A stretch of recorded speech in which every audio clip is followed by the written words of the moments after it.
Hello and welcome back to another episode, another chapter of Measle and the Wrathmonk by Ian Ogilvy, illustrated by Mould and published by Oxford University Press. Where we'd left off last, we were on chapter 5, The Thing, and we'd just found out what it was that was hiding up in those rafters in the attic. And it was some type of scary bat called Cuddlebug, who's Basil Tramplebone's pet. And the idea is that the bat would fly around the train set at night and pick off anybody running about inside. So everybody, including Measle and the other victims, had locked themselves away in the town hall to try and stay away and stay safe from the bat. And Basil, who is, as we know, hell-bent on getting rid of Measle, was looking for him. And he was going to come back in the morning. So they had to come up with an idea to hide from Basil as well. But how? Well, let's see how we get on in this chapter. This chapter is chapter 6. We're exactly halfway through the book now, as you can see. It's exciting stuff, isn't it? This is us, chapter 6, The Tunnel. And there we go, look. There's Measle going into a tunnel. Let's find out what's now going on there. They dug all night. It was hard going, cutting through the layers of plywood, and it would have been impossible without the tools that Kip and Frank had in their kits. Both men had saws and drills and chisels, and Kip the carpenter also had the chainsaw, which speeded up the tunnelling enormously. Both men lent spare tools to William, and he cut and drilled and chiselled beside them, as best he could. The idea was to burrow down into the plywood, cutting first a pit big enough so that even the largest among them could fit into it. Then they would begin to dig sideways, carving out a horizontal tunnel. At first, there was nothing for Measle, Kitty, Lady Grant and Prudence to do. But soon, a pile of wood chips had grown by the side of the excavation, and the question arose where to put the debris. "Basil's sure to see that," said Kip. Sweat was running down his face. "We shall have to hide it somewhere," said Prudence. "But where?" They looked around the big room. There was no place that wasn't visible through the tall windows, except perhaps for a narrow section immediately beneath the windowsills. "If we spread the stuff along that wall here," said Kip, "there's a chance he won't be able to see it without removing the whole building, and I don't think he'll do that." Now, Measle, Kitty, Prudence and Lazy Grant had something to do. They collected armfuls of the debris scattered carefully along the wall beneath the windows of the room. At first, Lady Grant carefully crushed the sawdust off her Chanel suit between every trip, but soon gave that up and hardly complained at all. Kip had started the process by cutting, with his thinnest saw, through the top layer of a square piece of plywood. He'd chosen a section of flooring in the furthest corner of the door, and the windows and saw cut was so fine that when the piece was replaced, it was hard to see where the cut was. Then he used an iron crowbar to lever the thin sliver of wood off the floor. This was to be their trap door. Once that was done, all three men began to saw and drill and chisel their way downwards. It took most of the night before the pit was dug deep enough to allow them to start the horizontal tunnel, and the pile of debris that Measle and his helpers had cleared away was almost up to the bottom of the windowsills. Frank was standing in the pit. His head just reached level with the top. He stopped drilling for a moment and said, "How thick is this plywood, Kip?" 3 centimetres. Why?"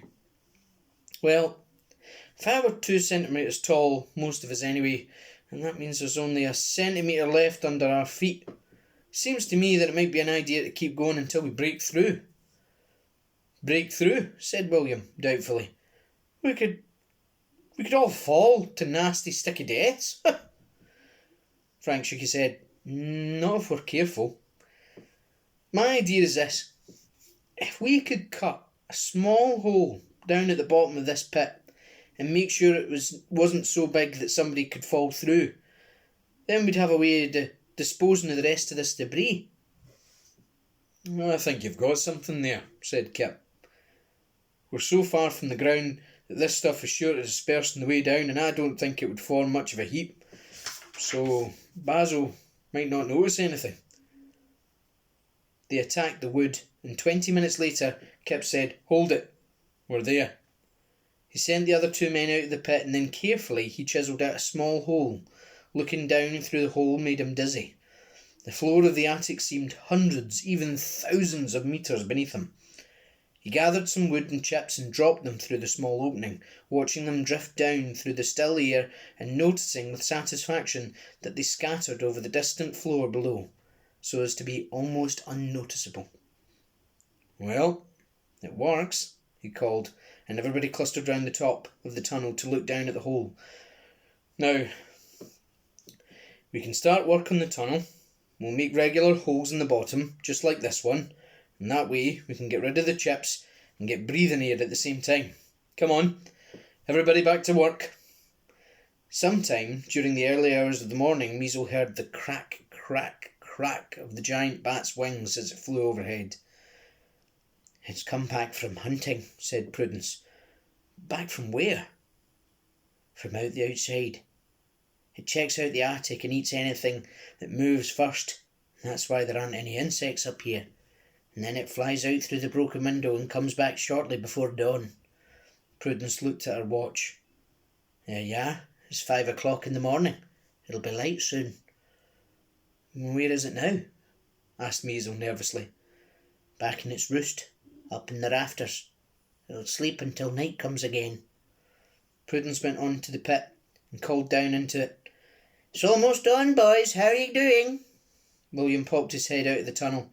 He was covered in sawdust and wood chips, and he looked very tired. "Not bad for an encyclopedia salesman," he said. "Come and have a look."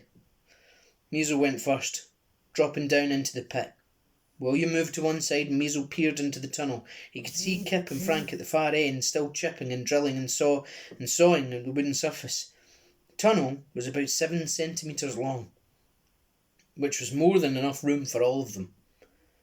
"That's brilliant," said Measle, meaning it. Prudence climbed down with the help of William. "How long before Basil comes back?" she asked. "He always sleeps pretty late," said Measle. "I reckon we're safe until about 9 o'clock. William looked at his watch. Another 4 hours. We can dig a lot deeper in 4 hours. The 3 men kept going, and as soon as it was light, Measle, Lady Grant, Prudence and Kitty went out in search of food and drink. Measle led them to the spot near the railway yards where he'd found Frank, and they stuffed Lady Grant's handbag with doughnut crumbs. Lady Grant started to tell him that her handbag was extremely expensive, having been handmade for her by an exclusive firm in Rome, Italy, and that perhaps doughnut crumbs were not the most appropriate objects to stuff into such a costly creation. But Prudence cut her short by saying, "Now come along, dear, there isn't time for all that." Lady Grant went a little pink and closed her mouth and said nothing more. She followed meekly as they walked quickly along the railway tracks to the water tower. Frank had given Measle a plastic bucket, and Measle climbed up to the ladder on the side of the tower and dipped the bucket into the water. He passed it down to Prudence and then climbed back down himself. "This should last us a while," said Prudence, then hurried back to the town hall. Inside, the men were taking a break. All 3 were hot and dusty and very thirsty, and they drank the water and ate the doughnut crumbs with gratitude. When they had finished, Measle took the smallest piece of carrot from the paper bag and cut 4 little chips from it and gave one to each man. "I hope this works," said William, swallowing his carrot chip in one gulp. Frank said, "It's 8:30. We ought to hide now, just to be on the safe side." One by one, the group dropped down into the pit. Kip went last, bringing a protesting tinker with him. He pulled the sheet of plywood over his head, fitting it exactly over the gaping hole. "Let's hope Basil doesn't notice the cut," he said. Frank said, "That's a fine cut as I've ever seen. And remember, it's pretty dark inside the town hall. Even with Basil's torch, I don't think you'll see a thing." Measle had expected complete darkness in the pit, but once the cover had been put in place, the little hole at the bottom of the pit let in a small amount of light, so they were able to see the tunnel entrance. They all crawled into the rough burrow. It was now 8 centimetres long, more than enough room for all of them, so long as they stayed lying down. There was another small hole drilled into the floor of the tunnel, near the spot where it had dented, and the light from this allowed them to see each other clearly. "What now?" said Lady Grant. "Now we wait," said Frank. "And look, I'm going to show you this. There's them, and it's almost as if they're cutting through the page of the book. See that?"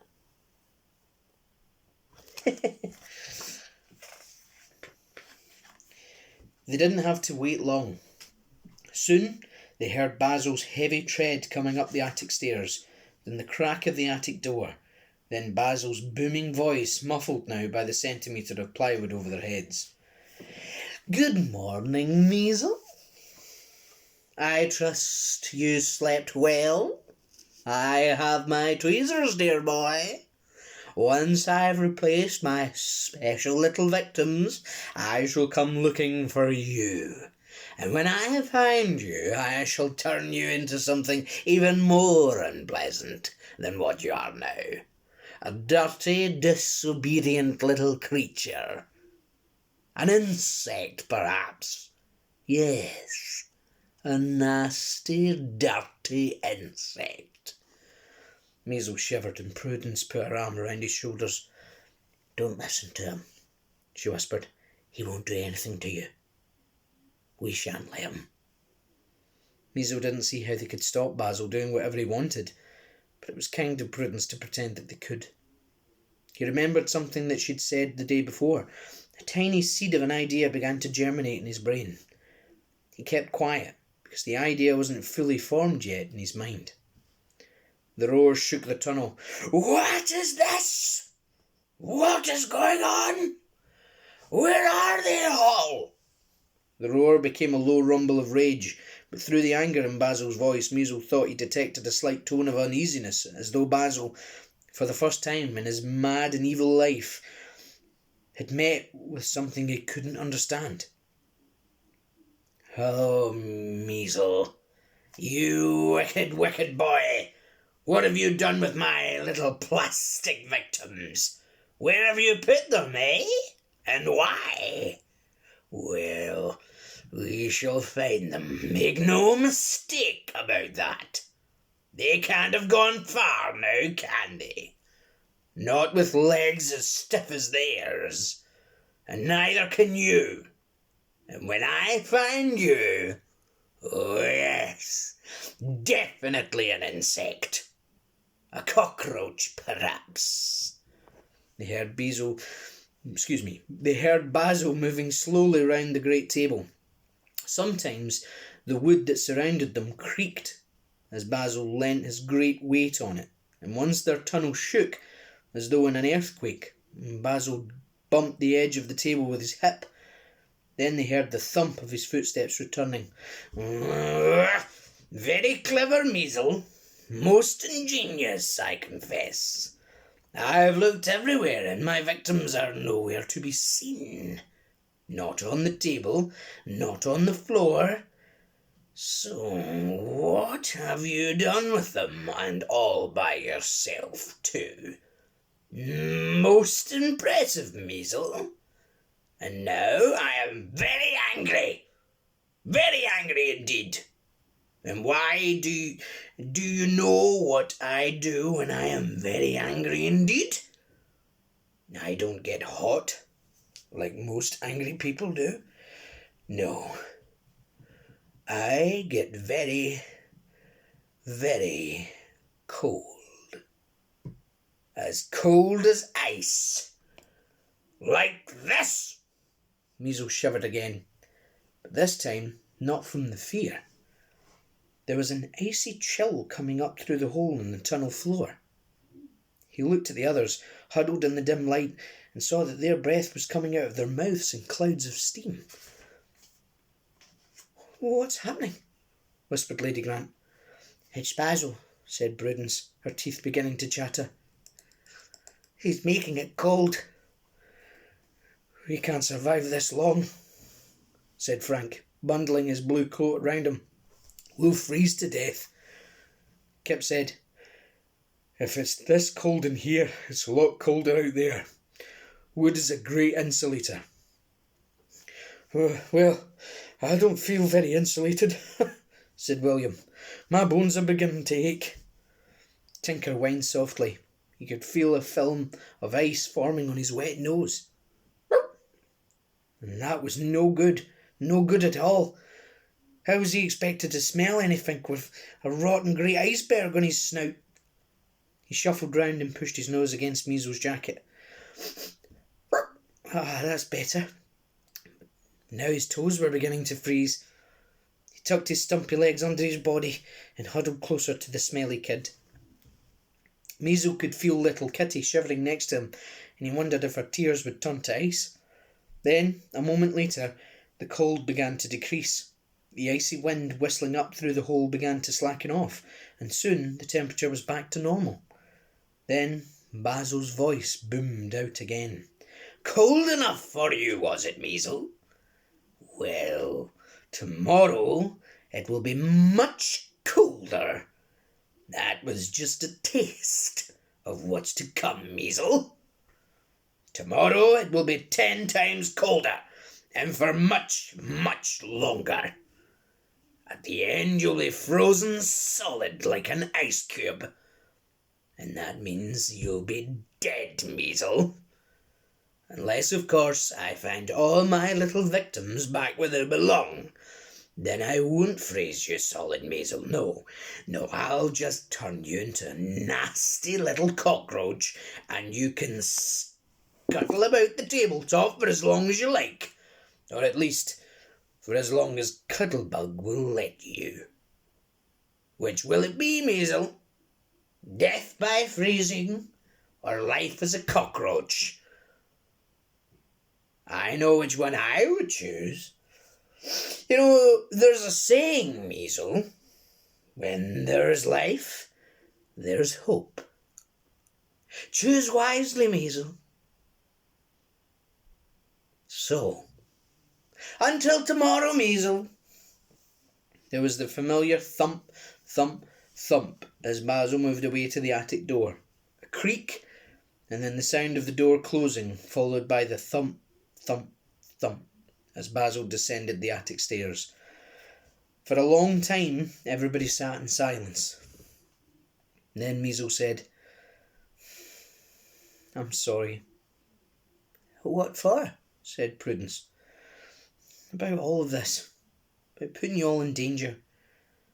"Measle," said Frank, putting both his hands on Measle's shoulders. "There's nothing to be sorry about. Basil's right about one thing. When there's life, there's hope. And you brought us back to life. And that means you gave us hope." "And we've got 24 hours to think of something," said Kip. "What if we plug up the holes?" asked William. "You said wood is a good insulator." Kip shook his head. "It's good, but it's not that good. Not against that kind of cold.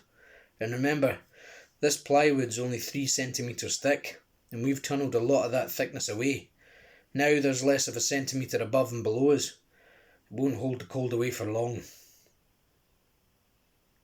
"And if we plug up the holes, we'll run out of air pretty fast," said Frank. "What I don't understand," said Lady Grant, "is why that revolting creature didn't freeze us all solid there and then. Why wait until tomorrow?" "I'm fairly sure," said Prudence slowly, "that Basil can only do one major spell every 24 hours. It takes a lot of energy to do a major spell like freezing one." "You know about the spells?" asked Frank. "Do you know how he does them?" "Heavens, no," said Prudence. "And it's all theory, really. But from my observations of wizards and warlocks and wrathmonks, it does seem that there's a limit to their abilities. Big spells, like chilling a whole room down to sub-zero temperatures, well, they take some doing. Besides, Basil wants us all back where he put us, and he wants Measle to do it. And Measle can't do it if he's frozen, can he?" Measle was thinking hard. The idea he'd had a few minutes before was growing fast. What if somehow a Wrathmonk spell could be made to change direction? If somehow it could be turned back on itself? Measle took a deep breath. Then he said, I think we should let Basil turn me into a cockroach. What? Said Lady Grant, her mouth dropping in open astonishment. Why on earth would we want to let him do that? No, said Frank. No, we can't let that happen to you. Besides, said Lady Grant, with a shudder, I hate cockroaches. Ugly, smelly, revolting things. Measle shook his head. He turned to Prudence and said, Look, if you're right, then there's a good chance he won't succeed. It's risky, but it might just work. And anyway, there's nothing else we can do. Then he told them his idea. So that's it. So, that was chapter 6 of Measle and the Wrathmonk. What's Measle's idea? Can a Wrathmonk spell be turned back on himself? Will Basil succeed in turning Measle into a cockroach? What's going to happen to everybody else? You're going to have to tune in to the next chapter to find out. Until then, stay home, stay safe, look after yourselves and the NHS, and thank you very much for your time. Bye-bye.